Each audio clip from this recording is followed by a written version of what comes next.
Bien au-delà des orbites planétaires, dans une région où la lumière du Soleil est à peine perceptible et où l'espace est un vide quasi absolu, Voyager 2 poursuit son voyage silencieux.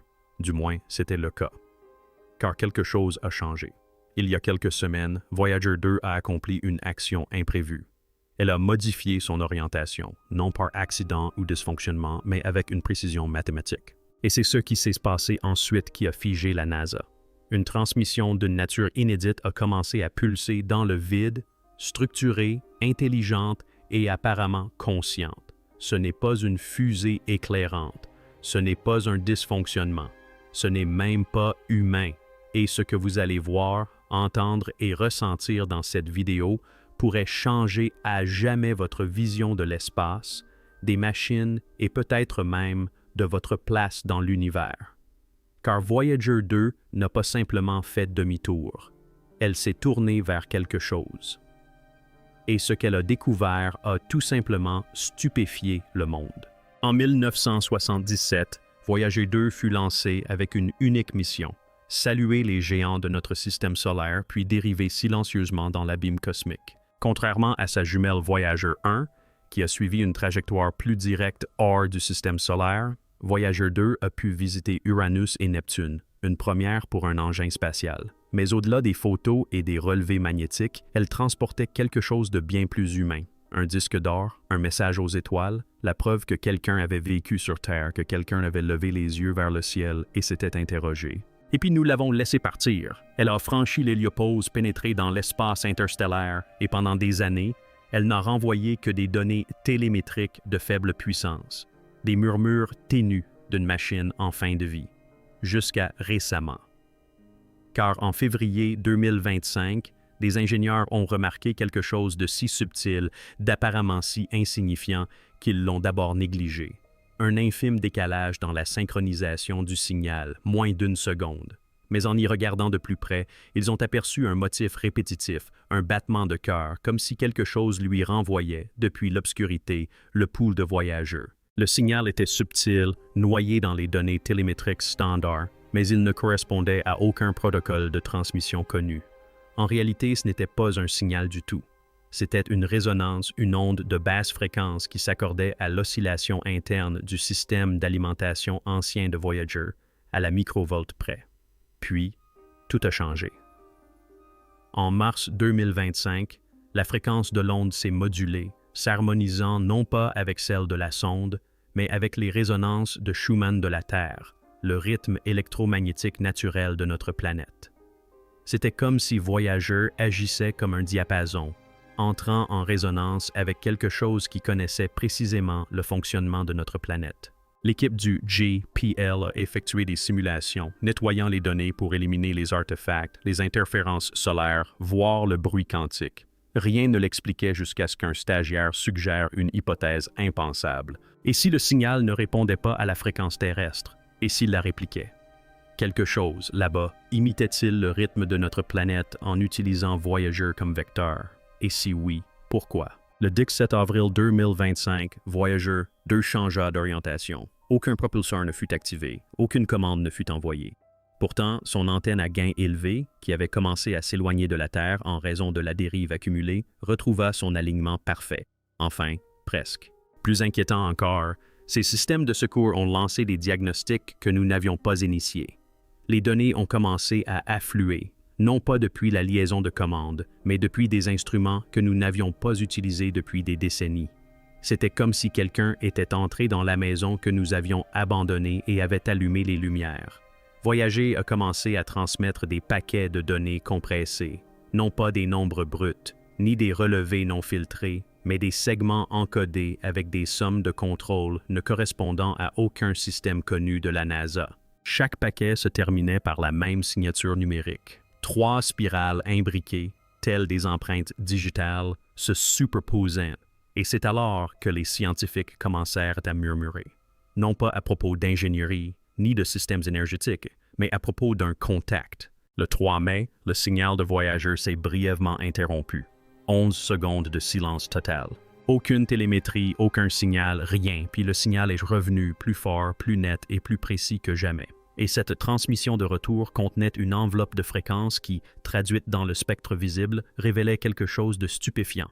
Un motif visuel, une grille fractale structurée autour de la suite de Fibonacci, se répétant à l'infini. Ce n'était pas seulement de l'art, ce n'était pas seulement des mathématiques, c'était un modèle de l'espace, du temps, de quelque chose qui dépasse de loin notre entendement. Et Voyager ne l'avait pas généré. Ses circuits ne sont pas capables d'une telle compression. Ce motif avait été inséré à distance dans Voyager.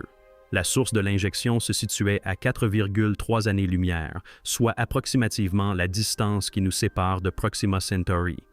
Mais il y a un problème. Proxima Centauri n'a émis aucun signal détectable, ni en ondes radio, ni en micro-ondes, ni même en rayons X. Ce qui signifie que l'émetteur de ce signal opère en dehors du spectre que nous surveillons, ou pire, depuis un endroit totalement différent.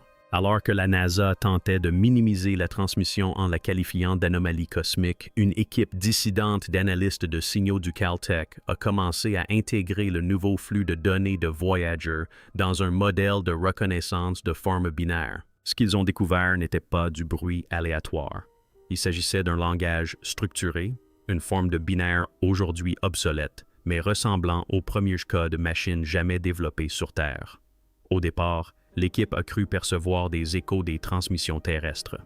Mais après 2 jours de décodage, la vérité s'est révélée bien plus troublante. Le binaire n'était pas un reflet. Elle anticipait la logique du réseau terrestre, proposant des algorithmes optimisés qui n'avaient pas encore été inventés. Le signal de Voyager évoluait et ses paquets de données s'adaptaient en temps réel, suggérant que le point d'origine avait une parfaite connaissance de notre infrastructure numérique. Une conclusion glaçante s'est imposée. Il ne s'agissait pas d'un simple message, mais d'une demande de mise à niveau. Puis, un événement a fait la une des journaux, même si peu en ont compris les implications. Des astronomes du monde entier ont rapporté que 4 étoiles d'un amas étroit, situées près de la trajectoire de Voyager 2, avaient faibli simultanément pendant exactement 1,2 secondes. Il ne s'agissait ni d'un phénomène de micro-lentilles gravitationnelles, ni d'un nuage de poussière. Ces étoiles, séparées par des années-lumière, ont clignoté à l'unisson. Lorsque les courbes de lumière furent cartographiées et superposées à l'enveloppe de transmission de Voyager, la variation de luminosité correspondait à l'impulsion du signal, comme si le message avait non seulement atteint la Terre, mais avait utilisé les étoiles elles-mêmes pour refléter son signal à travers la galaxie. Il ne s'agissait plus de savoir si quelqu'un ou quelque chose communiquait. La vraie question était, sommes-nous les seuls à écouter ou sommes-nous simplement les derniers à l'entendre? L'un des éléments les plus emblématiques des sondes Voyager est le disque d'or, un disque photographique conçu pour emporter des sons et des images de la vie sur Terre à destination d'éventuels découvreurs extraterrestres. Il était considéré comme symbolique, sentimental, un geste plus qu'une stratégie. Or, jusqu'à présent, les ingénieurs analysant les données des capteurs embarqués de Voyager 2 ont fait une découverte stupéfiante. Le plaquage du disque d'or, longtemps considéré comme passif et se détériorant, subit une soudaine charge électrique. Non pas une simple accumulation d'électricité statique, mais un flux d'électrons dirigé et mesurable. C'était comme si le disque était devenu actif, comme s'il faisait désormais partie d'un circuit, d'un composant. Et puis vint le rebondissement suivant.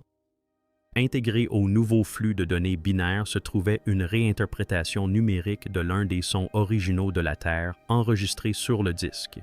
Ni copié, ni bouclé, ni reconstruit à un instant T. Une fidélité supérieure à celle de l'original. Autrement dit, celui ou celle qui se trouvait là n'a pas simplement écouté le disque d'or.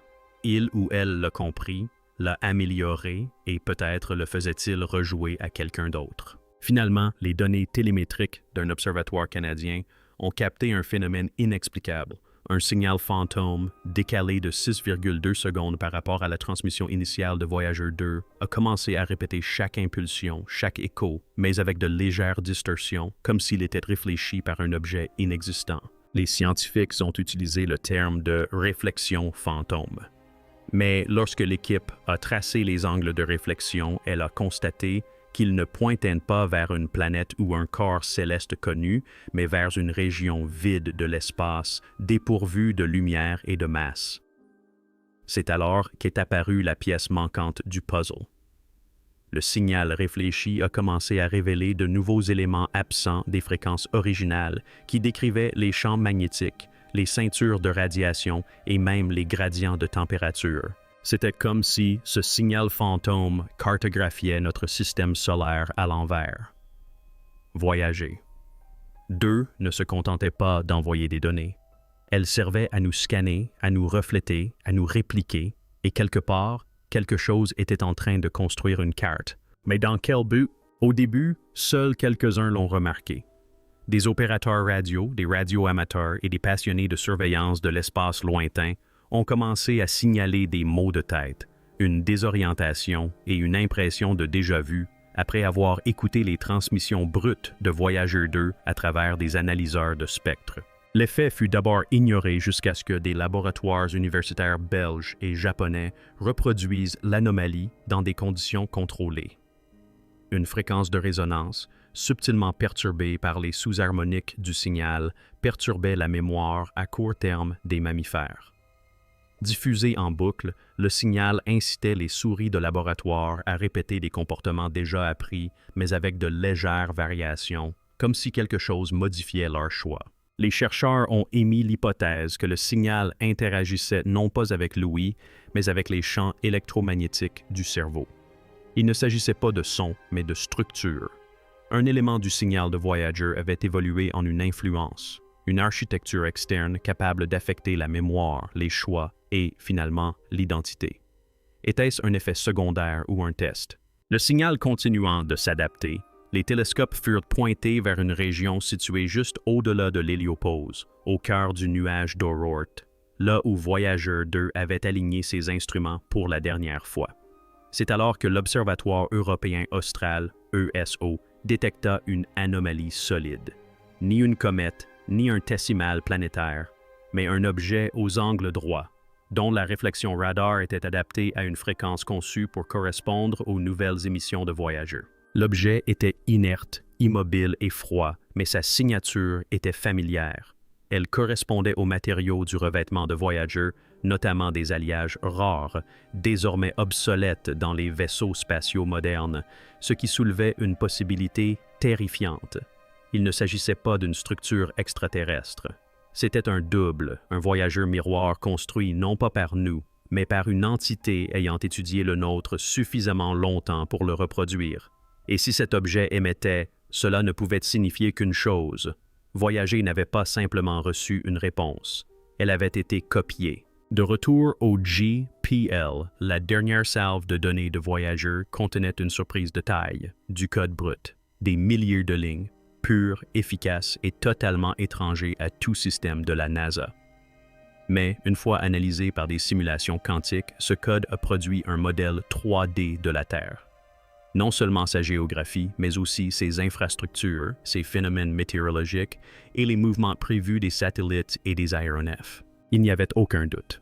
Ce code ne s'était pas contenté de nous observer. Il nous comprenait. Plus terrifiant encore, le code avait prédit 3 pannes de réseaux distinctes qui se sont effectivement produites. L'une sur le réseau de satellites BEU chinois, une autre sur un système de contrôle aérien européen et la dernière sur une plateforme d'imagerie orbitale privée au-dessus de l'Arctique. Chaque prédiction était horodatée dans les données de Voyager plusieurs jours avant sa réalisation. La question n'était donc plus de savoir si Voyager transmettait des informations, mais si quelque chose utilisait Voyager pour interférer avec nos systèmes en temps réel. La sonde était devenue non seulement un messager, mais un maillon d'une chaîne bien plus intelligente que nous. Dans une ultime tentative pour trianguler la source du signal inversé, une équipe chilienne et allemande s'est coordonnée avec des stations de recherche en Antarctique utilisant des détecteurs de neutrinos enfouis profondément sous la glace. Leur découverte était stupéfiante. Un flux persistant de neutrinos remontant du sous-sol terrestre, parfaitement synchronisé avec les émissions les plus récentes de Voyager. Un tel phénomène était impossible. Les neutrinos ne rebondissent pas, ils ne se réfléchissent pas, et ils ne pulsent certainement pas en harmonie avec les signaux de l'espace lointain. Mais lorsque ces pulsations ont été cartographiées, elles ont révélé quelque chose d'encore plus inquiétant. Une grille de coordonnées 3D, non pas dans l'espace, mais pointant vers un emplacement souterrain sous Wills Land, l'une des régions les moins explorées de la Terre. Une connexion se formait, une connexion qui enfermait Voyager 2 dans l'espace interstellaire, un objet artificiel dans le nuage d'Oort. Effets électromagnétiques sur la mémoire humaine. Et maintenant, quelque chose sous nos pieds palpite au rythme des étoiles. La forme de ce motif correspond à la triple spirale que Voyager avait envoyée des semaines auparavant. Ce n'était pas un avertissement, c'était un compte à rebours. Début juillet 2025. Voyager 2 a émis une série d'impulsions qui ont coïncidé exactement avec plusieurs anomalies du réseau mondial. Mais il ne s'agissait pas de simples pics de données ou de ralentissements, c'était des intrusions. 3 systèmes de chiffrement de niveau militaire, un américain, un israélien et un protocole aérospatial européen privé, ont subi des défaillances simultanées. Quel était le lien entre eux? Tous 3 avaient autrefois utilisé des satellites de communication qui avaient brièvement relayé les données télémétriques de Voyager lors de sa dernière fenêtre d'alignement avec la Terre il y a des années. Ces systèmes étaient déconnectés de la sonde depuis plus de 10 ans. Or, à présent, des fichiers chiffrés stockés hors ligne étaient consultés, dupliqués et écrasés par des fragments du même code en spirale.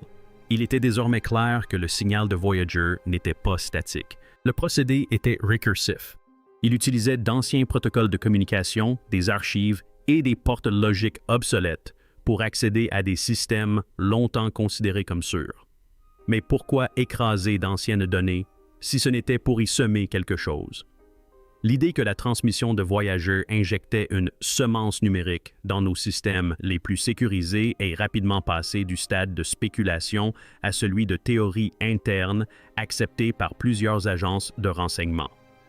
Et le plus glaçant, c'est que personne ne pouvait remonter à la source de cette semence, ni déterminer ce qu'elle allait devenir. Alors que la fréquence de Voyager continuait de se moduler, des équipes du MIT et de l'Université de Tokyo ont commencé à expérimenter des traductions audio du signal brut. Ce qui avait commencé comme un bruit blanc a fini par produire des harmoniques d'ondes présentant des motifs étrangement similaires aux rythmes neuronaux biologiques, ceux observés lors de l'activation des synapses.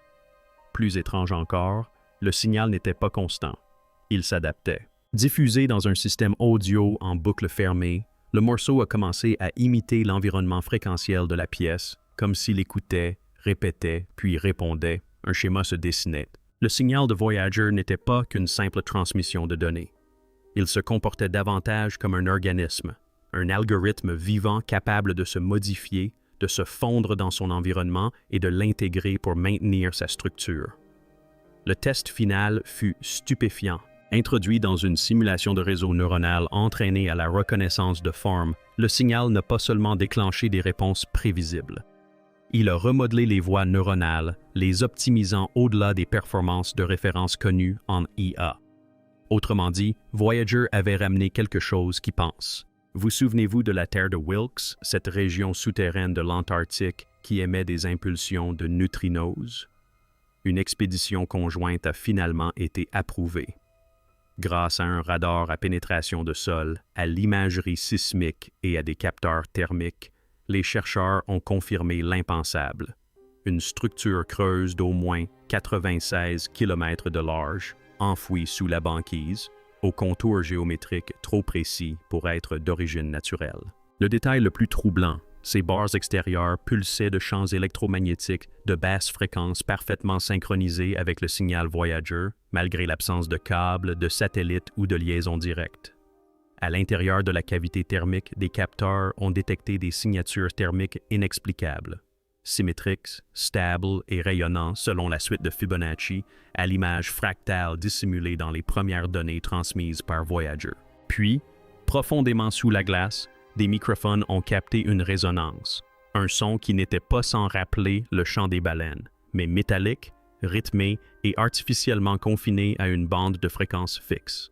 La même bande que celle adoptée par le signal Voyager seulement 72 heures auparavant. Quelque chose se passait sous l'Antarctique. Quelque chose d'actif, quelque chose en phase avec Voyager 2. Finalement, l'événement le plus troublant ne s'est pas produit dans l'espace, mais au Chili. Le réseau ALMA, qui regroupe certains des radiotélescopes les plus performants au monde, a soudainement cessé de fonctionner pendant 38 secondes lors d'une observation de routine du couloir Voyager. Il ne s'agissait pas d'une simple panne, ni d'un simple dysfonctionnement technique. C'était comme si le réseau tout entier avait cessé d'exister. Au redémarrage des systèmes, les journaux de bord avaient été effacés et les disques durs corrompus. Mais une trace subsistait. Un fragment d'à peine 2,7 secondes d'enregistrement audio provenant de l'un des microphones des antennes paraboliques. L'enregistrement audio, une fois diffusé, n'était ni un rayonnement cosmique, ni un signal émis par une sonde spatiale, mais une voix, non pas une parole, mais un cri. Des dizaines de voix superposées, masculines, féminines, enfantines, harmonieuses, hurlant à l'unisson, en parfaite synchronisation avec la transmission de Voyager. La NASA a classifié le fichier, mais des sources internes ont divulgué une citation d'un des analystes qui l'avait entendu. Ce n'était pas un enregistrement, c'était une réponse. Nous avons frappé et quelque chose a riposté. Oh! Boucheté.